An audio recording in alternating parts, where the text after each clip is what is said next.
welcome to another episode of Always Up to Date. I'm Denise and this is Yahweh, and we are co-owners of Always Bookkeeping. Today, again, we are going to be looking at entrepreneurial myths. Our topic today is I can do everything. The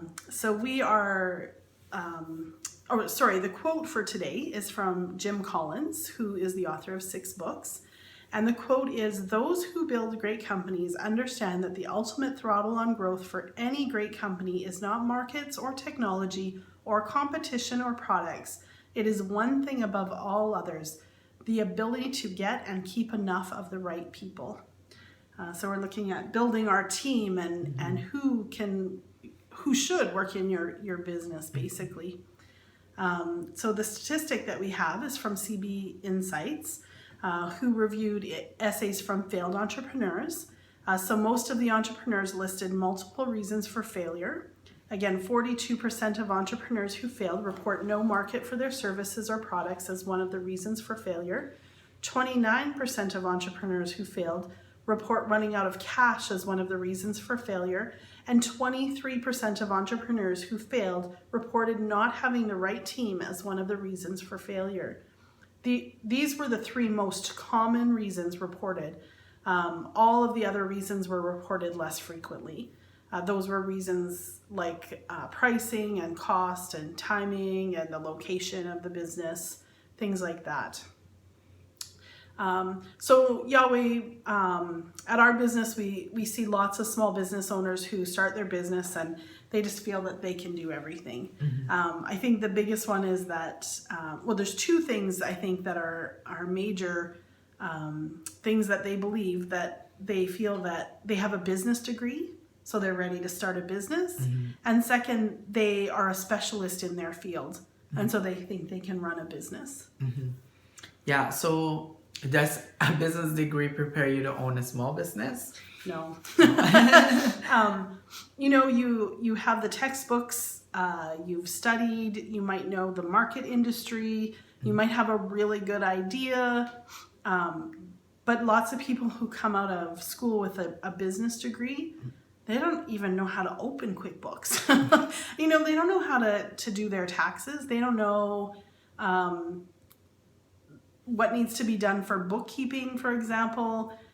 They don't know how to hire employees. They don't know how to keep their employees. They don't know labor standard laws, things like that. There's a lot that goes into running a business. They don't understand the administrative part of it, how many things there are that needs to be done. Just because you have a degree doesn't mean you have all of the skills needed to run a business. Yeah, absolutely. I mean, when I took my degree, McEwan, they really prepare you for a lot of stuff, but it's mostly about being part of a bigger company. It's about being an employee on someone else's company.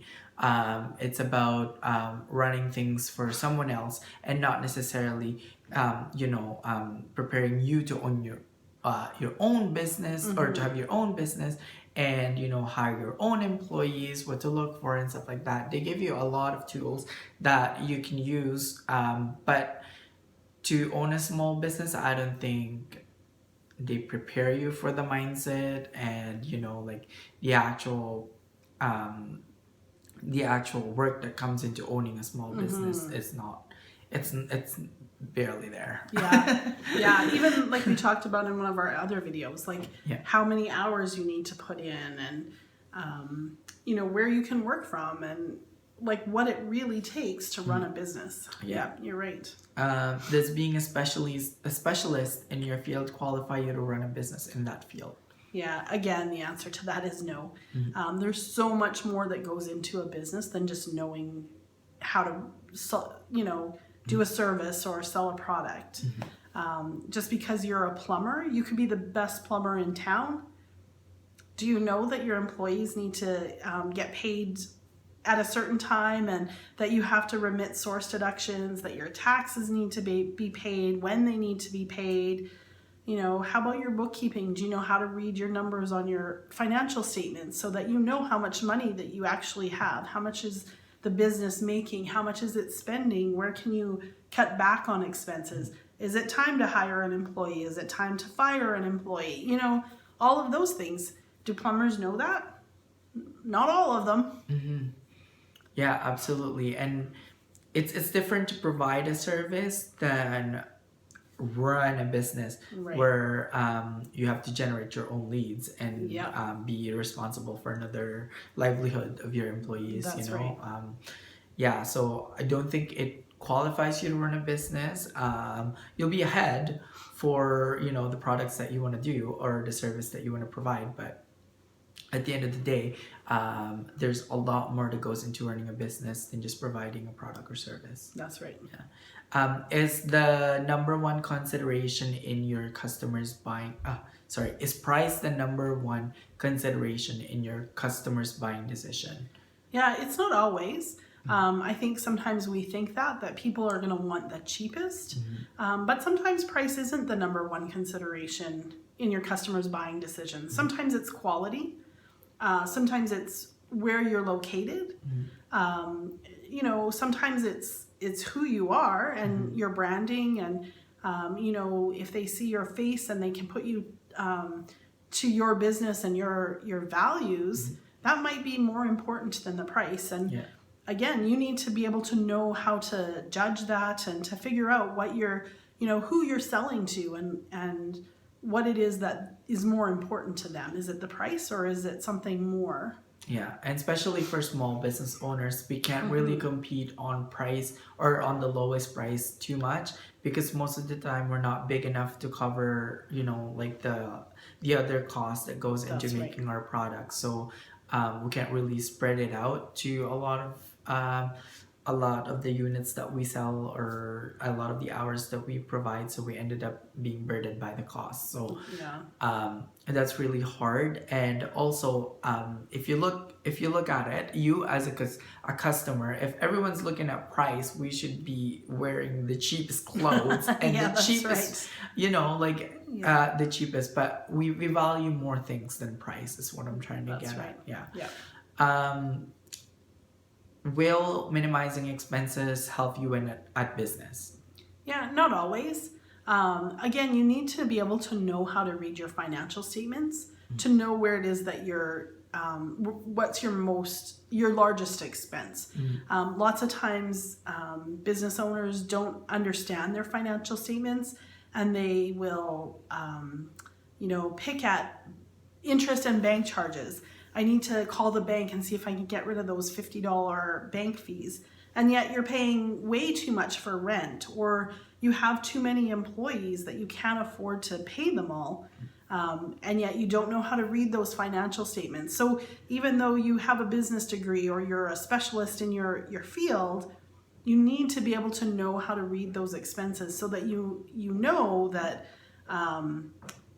these are the expenses that I need to cut down on to win at business. Yeah, not the easiest one to control. That's right. And also, you can look at it this way. You might not have an expense issue. You might have a revenue issue. Right. So think about, again, the time that you have within the week. It's the most limited resources we have is time. So would you rather spend that time growing more revenue to cover the expenses, or minimizing those expenses that may or may not be, you know, as valuable for your business's success and longevity? Right. So that's one of the things that you want to think about. Will perfectionists win at business? Not always. Perfectionists actually maybe have a little bit of a harder time because they're trying to get their product or their service just perfect before they'll start selling it. And while you're trying to perfect it, you're losing customers. Like they don't want to wait around for your product to become perfect. Same with your employees. If you're trying to get your employees to be perfect, you're not going to get them to that point. And so you're going to lose out a lot. Yeah. And again, lots of time getting used to perfectioning things that might not necessarily have a larger impact on your business. That's right. That's not the most valuable or the most strategic way to use your time. And it might hinder you from progress, if anything. Yeah, until you sell that. Like, if you look at Apple, how many times they change their operating systems in your phone, or Yeah. even a Samsung. It doesn't have to be perfect. You just have to sell. Yeah. Yeah. That's right. Can you build a sustainable business or make a major change in 1 year? We wouldn't recommend doing that in 1 year. In some circumstances, maybe, but usually it takes more than a year to kind of establish your business and just find out who your customers are, sort of get an idea of who you are and what it is that your values are, what your mission is, just kind of who you are. We want you to take a year for sure to kind of establish that, get established in the community, just to figure out where you're going. After that first year, then that's when you might make a change in, who you are or what it is that you want to see your business do, how you want to see your business grow. Yeah, and especially on the first couple of years, it's not necessarily that you will see profit unless you have a really strong customer base that you started with. Then it's going to be a lot harder to make major changes within a year, especially if the resources are very scarce. Especially with cash and just you. That's right. No employees. Can you only tackle the type of projects you like? Yeah, as a small business owner, sometimes, again, like we've said before, you're the only one. And even though you might not be able to do everything, you really are going to have to do everything when you're the only one. So you're going to have to tackle projects that you don't like. There's lots of things in businesses that, even in our business, Yahweh and I don't necessarily like doing them, but we have to do them to grow our business. Yeah. And so you are going to have to do stuff that you don't like doing. Yeah, absolutely. Like accounting, you might not like accounting, but you have to understand your financial statements to be able to make the right decision. Yeah. So, do customers, suppliers, or employees value your time? Yeah, not as much as you do. So again, the customers, suppliers, and employees, they don't always value your time. And so you're going to have to work with that and try to kind of schedule that in, do what you need to do to get that organized. Yeah. As a business owner, can I do everything? Yeah, you can't do everything as a business owner. Again, if you have the skills to be a construction worker or a plumber or even a dentist, you may not know how to do the bookkeeping, for example. We've talked about it before. If you hire yourself a good bookkeeper, that's going to take care of one less thing. And you may think, well, I can't really afford a bookkeeper. But in the long run, it may actually cost you less to have a bookkeeper that can keep your books in line and, be able to help you understand your financial statements so that when you have major decisions to make, they can help you make those decisions. What your financials look like. Can you afford to do this? Where if you just do the bookkeeping yourself and you don't really know what you're doing, you could make a major decision that could cost you a lot in the long run. Yeah. And let's say you can do everything. Sure. Like, all the, let's say you've run a business before with your family or something like that. Why would you focus on the skill that you're most strong with and focus on that and get the other admin stuff or any other small items done by another person?